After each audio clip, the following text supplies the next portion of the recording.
ASMR videos on this platform, so I will not be offended.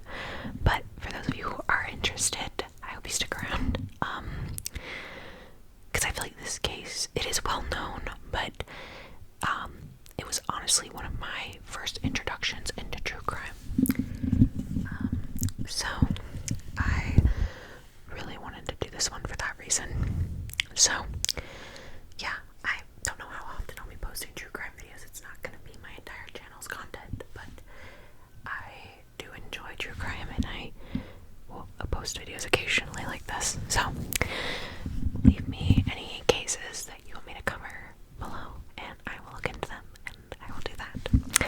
So today's case is there's not really like a name for it. You can either call it the case of Daniel Wozniak, or I'm referring to it as the final act because that's what the Dateline, or I think, yeah, Dateline Special called it.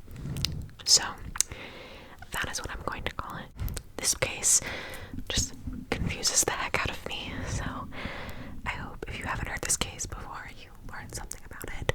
And if you have heard this case before, I hope you just enjoy an ASMR retelling of it to the best of my ability.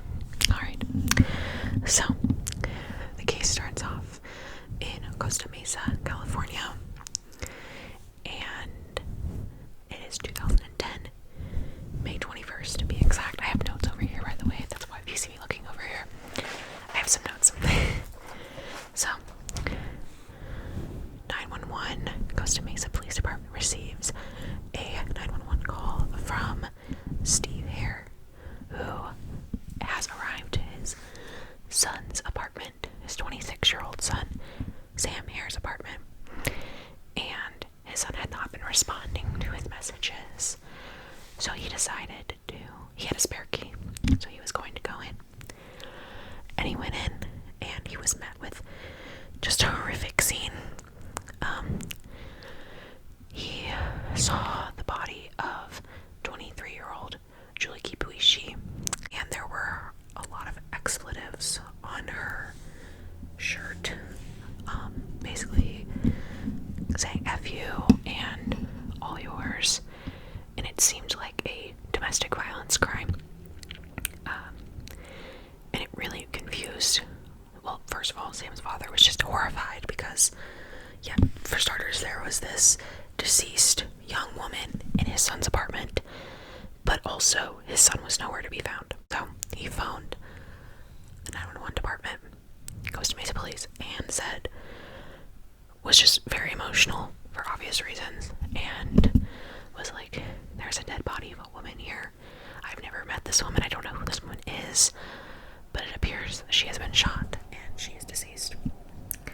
So Costa Mesa Police Department arrive to Sam's apartment, and they discover the body of Julie Kipuishi, who had actually been reported missing by her mother that morning because she did not return home after visiting with her brother the night prior and his fiance. And very, very tragically, one of the police officers actually found out about they found Julie's body while he was talking to Julie's mom, or at least that's what I found online. And she was just in utter disbelief. She couldn't believe it, of course. I mean, I can't even imagine. And it was a very, very violent crime, and it felt extremely personal and targeted. And nobody knew where Sam was, and that was the main concern of the police department, because Sam, little backstory on Sam, he was a combat veteran, and he had served in the army, and they weren't sure if he was struggling with PTSD, and he was nowhere to be found. So that really worried them, and they found Julie's phone. My bad. They found her phone, and they had noticed that she had had some text messages with Sam that implied that their relationship was more sexual in nature. his family. And he said, come alone at midnight. I just really need someone to talk to. And she was like, yeah, of course, Sam. Your family. I guess Julie was his tutor. They went to the same college. And she was his tutor. And so she came. And that's all that they communicated about. Then she obviously got to his apartment, so they assumed that he was liable for her death. Now, that was not the only reason why police assumed that he was responsible for her death. Sam had actually been charged with capital murder before. Now, I don't really know a whole lot about this, and I should have done more research into this, but he was obviously acquitted of those charges, but he had been charged with capital murder. And that really worried the police department for very obvious reasons, and they issued an APB, an all-points bulletin. And the entire time, Sam's dad, was like, there's no way that my son did this. There's absolutely no way. He's not a violent person. I refuse to believe this. And the police were like, sorry, like, it's seriously looking like it was him. And yeah, I can't really blame the police in that situation, just because all the signs were pointing to Sam. But obviously I do feel for Sam's dad, because I'm sure he was really trying to advocate for his son for obvious reasons. So it was assumed that he might have had PTSD, which may have caused him to lash out and attack Julie. And then the police were also assuming that it was a love triangle of sorts because of how she was found. Like how her shirt was torn up and how there was all these writing on her back with a lot of expletives. They thought that there might have been a love triangle in play. So, it didn't take long for police to set their sights on Sam, and they noticed that his credit card was being used in Long Beach, California. So they were on the run. They were ready to find him and to arrest him, and they were heading to Long Beach, and they saw that his card had been used at an ATM and at a pizza shop. So they were like, well, he's got to be nearby. So they found the pizza delivery driver. They were able to get to him before he left, and they followed him to the residence where the card was used from and was heading to. And when they got there, they were met with a 16-year-old boy named Wesley Freilich, who was very scared and confused.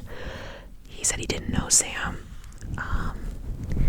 He had never met Sam.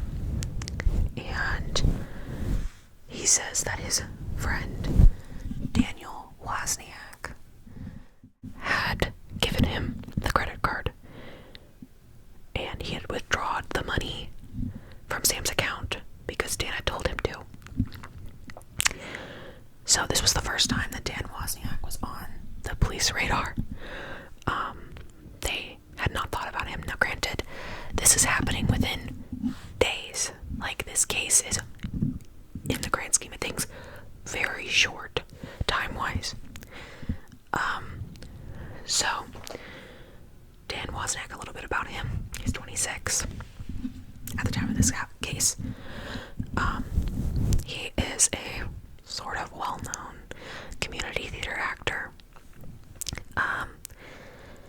And he was engaged to Rachel Buffett, who was also his co-star in a lot of these community theater productions. Now, neither one of them really had a job, and I'm not saying community theater isn't a job, but you're not really doing it for the money. You're doing it as like a hobby most of the time. I don't even know if community theater actors get paid. Anyway, but they were very passionate about their community theater community and all that stuff. yeah, so Dan could not hold down a job to save his life, and I guess neither could Rachel. And he kept getting fired whenever he did get a job. So he didn't want to work. He had no motivation to work except to do community theater. And I don't know if any of you are super, I mean, I'm assuming you kind of assume this, but it's not exactly hard to get into theater when you're a male, because males are much more desired in theater than females. Yeah, he was on their radar, and he was like, okay, so we still think Sam did it, but this Dan definitely has something to do with this. He's helping Sam, is what they were thinking, what the police were thinking. Dan was actually at his bachelor party when he was apprehended by the police. They went on both sides of the building, and essentially so that no one could escape. And Dan surrendered. He went in with the police, and at this point he was being arrested, I believe as just an accessory to murder, because they were like, where's Sam? Dan said that the only crime that he was committing was the credit card scam. He said that Sam had asked Dan to ask Wesley to take the money out of the account, and so Sam could claim it as theft, like credit card theft. And that excuse, when I was reading that, it made no sense to me. That is the stupidest excuse ever. Okay. So yeah, he told the cops that's what happened. The cops were like, that is not what happened. We know there's more to the story. He was like, yeah, there is more to the story. He said that Sam told him that he started drinking a lot the night of Julie's murder and doing drugs because he was really depressed about his family. And he had called Julie up, texted her, all those things, and was basically begging her for sex. And she said no, and he got really mad, so he shot her twice in the head. And then he said that, oh yeah, I didn't see her body. He came down to my apartment, and this is what he told me. And I just dropped him off at a shopping center. I don't know. I'm sorry. I'm just so ridiculous. So, yeah. So the detective was like, okay, they still weren't really buying it, but they were like, we need a DNA sample. We're demanding a DNA sample. And Dan was like, yeah, no problem. And while he was doing, the detective was taking the DNA sample, he was like, yeah, this is just to eliminate you from the murder, essentially. And at this point, Dan was like, oh yeah, I was never in Sam's apartment. I never did XYZ. And then as soon as the detective said that, he was like, oh wait, light bulb. I was in Sam's apartment. I was in the bathroom and maybe on the patio. Which I'm just how are you forgetting these things? These are crucial points of the story. So, as soon as the detective said that, Dan became extremely nervous. He was so nervous. And he's like, yeah, my DNA will definitely not be on Julie. I was nowhere near her. And the detectives were like, okay. As the interview dies down, Dan was like, okay, so am I staying? Am I good to go? Can I leave? And the cops were like, no, you're an accessory to murder. We are not letting you just walk out and leave. And he starts freaking out. He's like, I have a wedding, I have all this stuff, I have a fiance, yada yada yada. And he says he'll do anything to get to his wedding on Friday, because keep in mind, his wedding is in less than 48 hours. So, just to put that into perspective. And the cops were like, you're not that good of an actor, Dan. We know you're lying to us. And you could tell that really bruised his ego, which I got a kick out of. So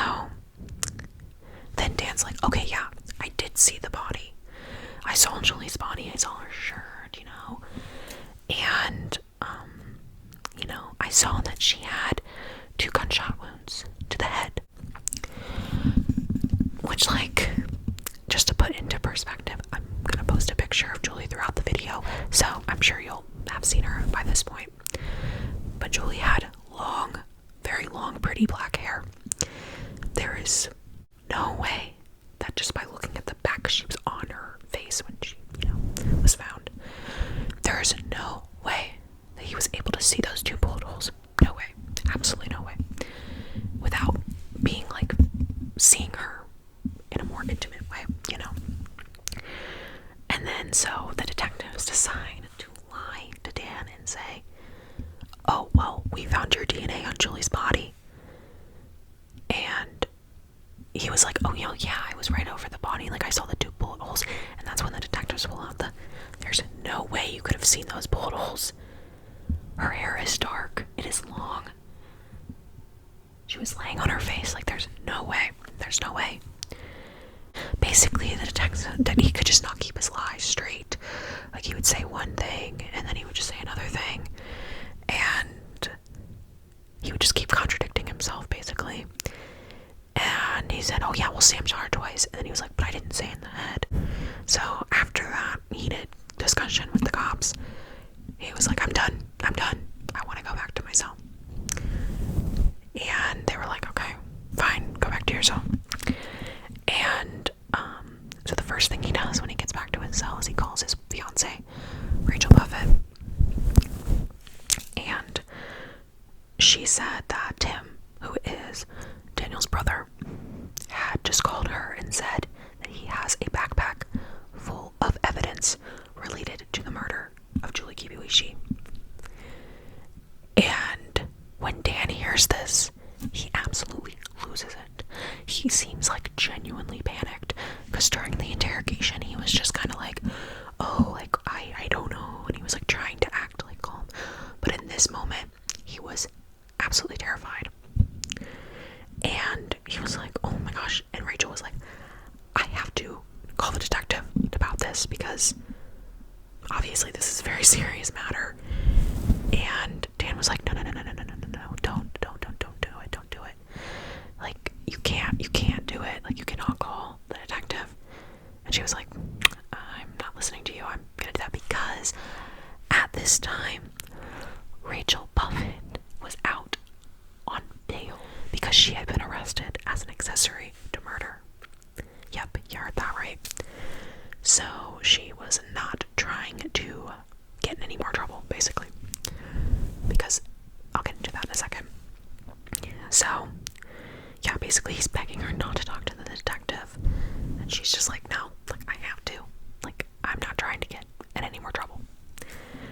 And yeah, he said at the end of their call, he's like, I'm doomed. But yeah, he tells her that he had done, like, worse things, even worse than she could ever imagine. And as soon as they're done with the call, he's like, I want to talk to the cops. Like, give me the cops, give me the detectives, I need to talk to them right now. And he sits down with them, and they're like, okay, so, like, you needed to talk to us. And he says, I'm crazy and I did it. Verbatim. Those were his words. I'm crazy and I did it. And they were like, did what? And he said, I killed Julie and I killed Sam. And I think that the cops were just absolutely gobsmacked, because at this time they only thought that he might have been involved in Julie's murder. They had no clue that Sam was dead. They really genuinely thought that he was a fugitive on the run, and they were just completely shocked. Okay, so break this down for us. So Dan said to the detectives that he killed Sam first, the afternoon of the 21st of May, because of money. Yep, this whole thing is about money. It gets way worse, obviously. Terrible. So, yeah, Sam had received a little over, I want to say, $60,000 for his time in the military. And he had told Dan about this at some point or So on the 21st, the afternoon of the 21st, Dan had asked Sam to come to the community theater to help move some boxes. And Sam, being the generous good Samaritan that he is, agreed.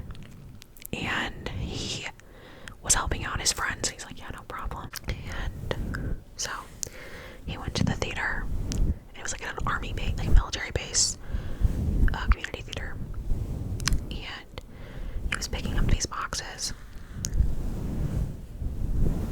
And when he went to reach down to get a box, Dan shot him in the back of the head. And Sam actually survived the shot, the gunshot. And he thought that something had fallen on him, or something had shocked him, and he said he needed help. Instead of helping Sam, Daniel Wozniak shot him again in the back of the head. And then that time he died. And like, your heart just breaks when you, like, it's so sick and twisted. That same afternoon, he acts in a play in Fullerton, California, just hours after he had committed the murder of Sam. And just unbelievable.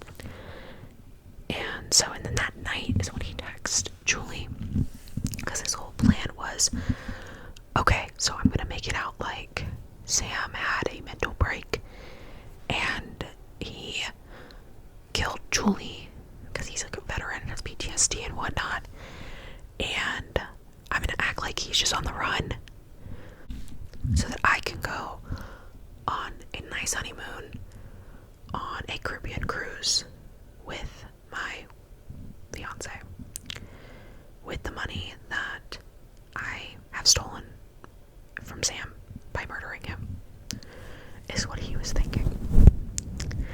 So yeah, he acts in that play in Fullerton on the afternoon of the 21st, and that night he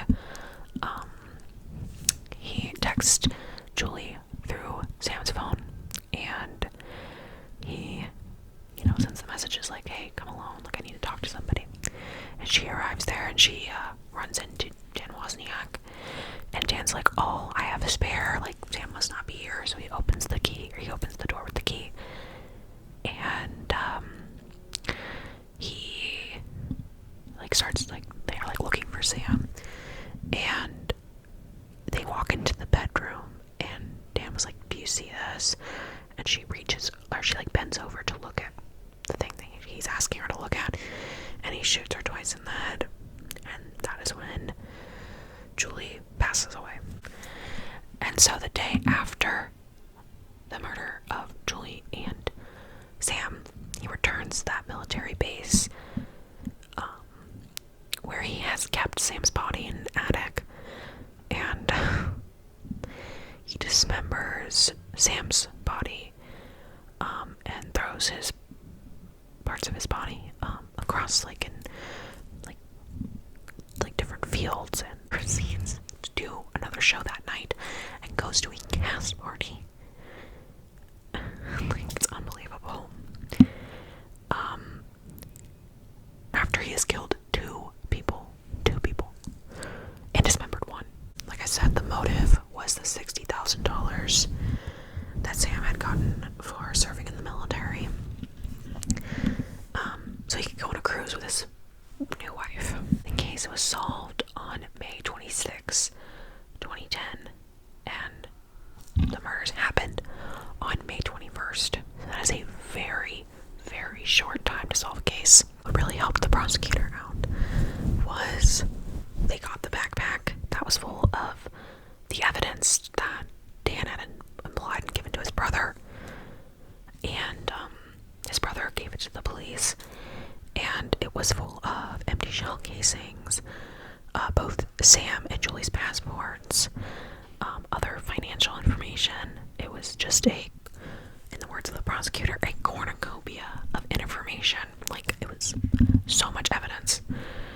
There was basically no getting out of it. So, yeah, it was actually one of the shortest, like, capital murder trials in California history to, like, deliberate on.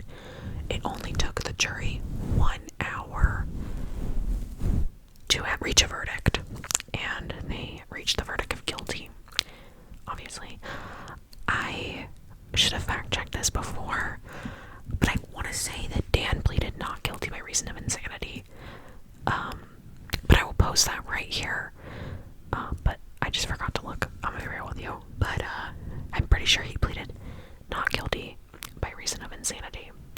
But obviously that did not work out for him. He was found guilty, not by reason of insanity.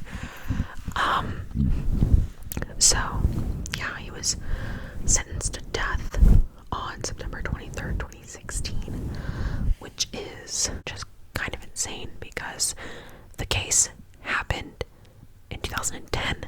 That's over 6 years. So it's kind of wild that it took that long. But he has been sentenced to death. Now his death sentence is currently on like a pause because California has kind of stopped doing executions. So he's obviously still alive, but he is sitting on death row. Now, in another aspect, Rachel Buffett was actually found guilty as an accessory after the fact of the murders, because she lied to police about certain aspects of the case, and so she was sentenced. Rachel was sentenced to 32 months and time served in 2018, but she actually got out in 2019. So I don't know. She obviously was not in there for very long, and she got out on good behavior, which, like, whatever, but I don't know. Dan Wozniak is still on death row. Rachel Buffett is living freely. I don't know if I believe that she knew or not. I do think she knew more than she was letting on, so I do think she deserved to be in prison for a little while, but I don't think she had a part in the murders. But I do think she knew that Dan was involved with them, and did not tell police, so obviously that is a crime. Just to put things into perspective, and I know this is like really sad, and my heart really does go out to the Kiyoshi family and the Hare family, because I just can't even imagine. I'm just so horrible. Like, yeah, so young, 23 and 26, like, your life is just starting, and it's just devastating that some moron wanted to have a Caribbean cruise vacation, so he ended the lives of two innocent, beautiful people. It's just completely devastating and disgusting and unfair. So Sam Hare would be 39 if he were still alive today, and it's likely that he would have a family, have children, and it's just so sad that he never got that, and it's unfair. And Julie Kiyoshi would be 36, and it's likely that she would also have a family and a successful career and be a mother and married as well, and that was taken far too soon from them by Dan Wozniak. And as of 2021, Dan Wozniak has been moved to a lower security prison, which I think is kind of dumb because he literally killed two people. Don't care how good your behavior is, I don't care how nice you are or whatever, but you killed two people. I believe he should just be sitting in a cement box for the rest of his life and doing nothing else. So yeah, that is the very tragic case of Julie Kiyoshi and Sam Hare, and like I said, my thoughts and my heart really goes out to their families. This is a tremendous loss. I know it's been over 13 years now, but regardless, it is such a terrible, terrible crime, and I hope Dan Wozniak is miserable for the rest of his life. So yeah, I hope you enjoyed today's video. Like I said at the beginning of the video, if you have any suggestions for any cases that you want me to cover, please leave them below. I don't want this channel to become just a true crime channel, but I would like to try and do a couple true crime cases a month if I could. So,